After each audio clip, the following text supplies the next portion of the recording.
6, 5, 4, 3, 2, 1, 0. I remember the 60s as a period of technological euphoria. There was no limit to what man could achieve, but the incredible technology and billions of dollars that put man on the moon seemed incapable of solving the growing problems that faced humanity. With a number of friends, I started The Ecologist magazine in 1970. Naively, we believed that if our political leaders were told about the destructive implications of their policies, they would change them. It really all stopped with people like Thatcher coming into power, and the whole thing just disintegrated in terms of architecture. And architecture moved in a totally different direction. Economic growth in the developing Concern with environmental destruction was now growing throughout the world. So much so that the United Nations organized their first international conference on the human environment. So our task, I think, is not to create an idyllic environment for poor men. Our task is to create a decent environment for all men. The conference was seen by many as heralding the dawn of a new era. Disillusioned young people with eyes full of hope thronged there by the thousands. We were skeptical about the promises made by governments, and 20 years later, how empty their words seem. Frustrated by my own society's blindness, I was drawn to India and the teachings of Mahatma Gandhi. I cannot believe that science and technology really leave us better off.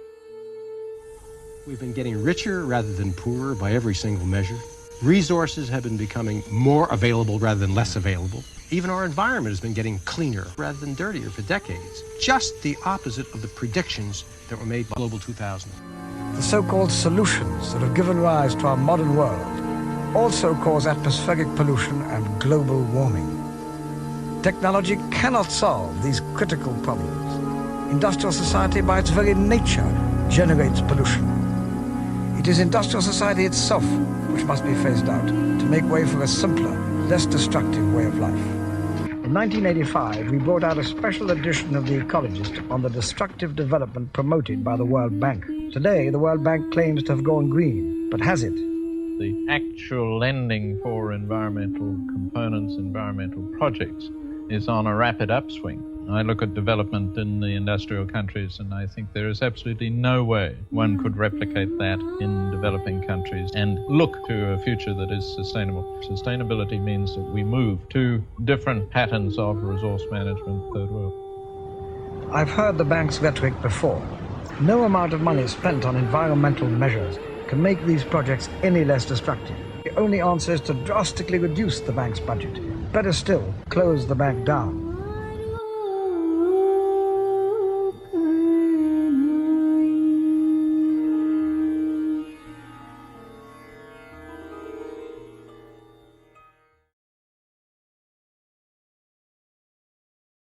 Most of the energy we require is quite gentle energy. A very high percentage of all energy required is less than 100 degrees Celsius. Why then start off with a nuclear reaction which has 1,000,000 degrees in order finally to get 30 degrees room temperature? We have mesmerized ourselves with our technology. My interest in sustainability goes right back to when I was an architecture student. Paul Ehrlich was talking about population explosion. Rachel Carson was talking about the death of the seas. A lot of us students thought, well, maybe we should be doing something about this when it came to buildings, using the same principles, which was just trying to improve the insulation of them, control the ventilation of them. And it was really simple stuff, and I think that did help to move the building code in the UK. The modelling that came out of MIT that showed that society was, if it carried on as it was going, would collapse about 2050. When you look at the ecological footprint of a person, say in a developed country like the UK, you find that the biggest component is the food. We're here now in a concrete passive house, and we want to look especially at thermal bridging. What is a thermal bridge? Let's have a chat about that for a second. If we imagine we got this floor area here and it's all really, really well insulated, but we have this wall, this concrete wall, which is penetrating the underfloor insulation, you have then a break in the insulation layer. Passive House Institute have defined quite precisely what constitutes thermal bridge-free construction, and the units are watts per metre Kelvin, and If something has been designed, if a junction has been designed to be 0.01 watts per meter Kelvin, then it's regarded as thermal bridge free. And there's a number of ways you can achieve this thermal bridge free design. Foamglas, rein mineralische Rohstoffe und Recyclingglas. Ein Dämmstoff, geschaffen für die gesamte Gebäudehülle. And this is also very lightweight and would be used in a similar context to this aerated concrete. Achieving thermal bridge free design is very important. Detailing is very critical, and central to that is the use of really good products.